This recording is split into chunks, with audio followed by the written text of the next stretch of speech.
Up, y'all? Let's talk about this real quick. I got to talk about Lawerence Phillips. Lawerence Phillips, I don't know if you remember him. He played for Nebraska, played for the Dolphins, and he played for the Niners briefly in '99. Now, he used to return kicks for us. This guy was constantly in trouble. He was doing a variety of bad things. Now, I just read this article. Unfortunately, the guy committed suicide in jail. Heart goes out to the family. I'm really sorry to hear about that. But then I read on that, let me get this correct.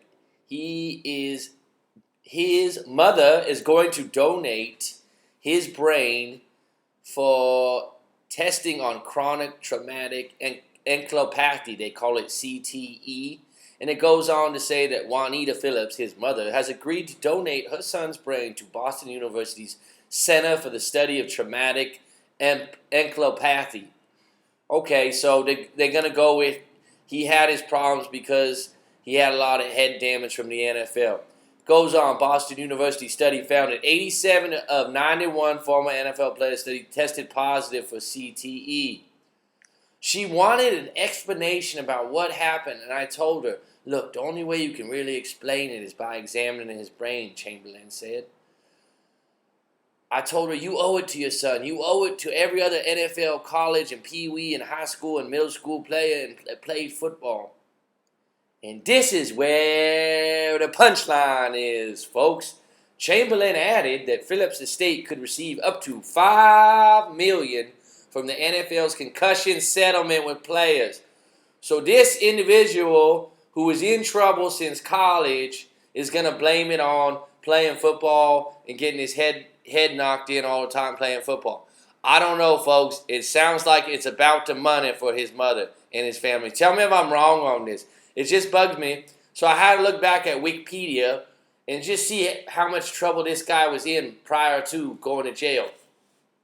So, really quick, let's take a look at this guy's history real quick, his legal issues. And it is pretty layered, folks. It is layered so thick that you wonder if this guy gets $5 million, it'll be his last crime committed for his family, right? So, after football legal problems, these wasn't even during. He had beat up his girlfriend in college a couple times and been in trouble for drugs, different things. This is in 2005. Phillips arrested assault after allegedly driving a car into 3 teenagers following a dispute with the teens during a pickup football game. Okay. He was sentenced to 10 years in California State Prison. While serving the sentence, Phillips was convicted for the assault of his former girlfriend on 7 counts, including assault with great bodily injury, false imprisonment, making a criminal threat, and auto theft. Wow. I mean, that's big. He's sentenced to 25 years in 2009. Oh, he also killed his cellmate. Let's throw that in there. He was charged with first-degree murder. Is it psychotic? I don't know if you're going to put this on football. If you're going to put this on football, guys are going to have to start signing waivers before they play the game because this is not fair to the other guys that play. What are you going to do out there? So now every time some guy gets a head up, you're going to end up like Lawerence Phillips, killing your cellmate and beating up your girlfriend. This guy, if Juanita Phillips wanted to open up the bag, we should be looking at the man's childhood and what went on there because these kind of problems, I don't know if they had issues. If you said he had depression or he had a lot of headaches, but this guy was a criminal. He was a criminal. Are we going to give him $5 million because he was lucky enough to play in the NFL and have an excuse for why he was going around committing heinous acts? Tell me if I'm wrong on this, folks. I just got to speak on it. I think I got an educated audience here. And this is why I'm talking about, because the NFL this last year was really disappointing with all the flags. And what they're doing is they're dealing with this kind of stuff, this CTE, right? They're trying to make the game a little softer so guys don't get hurt for things like this. But this is abuse of the rule right now.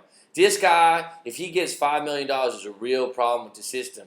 This guy killed his cellmate, beat up his girlfriend, ran over 3 teenagers and hurt them. This kind of stuff, I don't think that has to do with the head damage from the league. If they're going to shape it that way, there's a real problem. Because all the other guys that have head damage, it ruins your play. If you're saying, like, I got headaches, I don't feel good, okay, I'm with you, I'm riding with you, right? But you're a good person, you're a part of society, maybe you got a little bit of a family. But this guy is going to get rewarded. The mom wants to know what happened. What happened during his childhood? What happened to make him act like this? These acts wasn't from head damage, folks. He was doing them when he was a college player. Okay? This isn't from CTE. Oh, yeah, and if it's true, we're going to give you $5 million from... Give me a break, folks. Tell me if I'm wrong on this. I'm going to put some links to these couple articles and just speak on it for me and give me your take. Maybe I'm being insensitive. But, I mean, come on, folks. This is going to ruin the league. They're going to start playing out there in rubber suits and something like a bulletproof vest and mask all the way around them. And you can only hit them here, there. And I mean, it's just going to ruin the game, these kind of settlements. They're going to have to go to flag football instead of NFL football, right? Tell me if I'm wrong on this.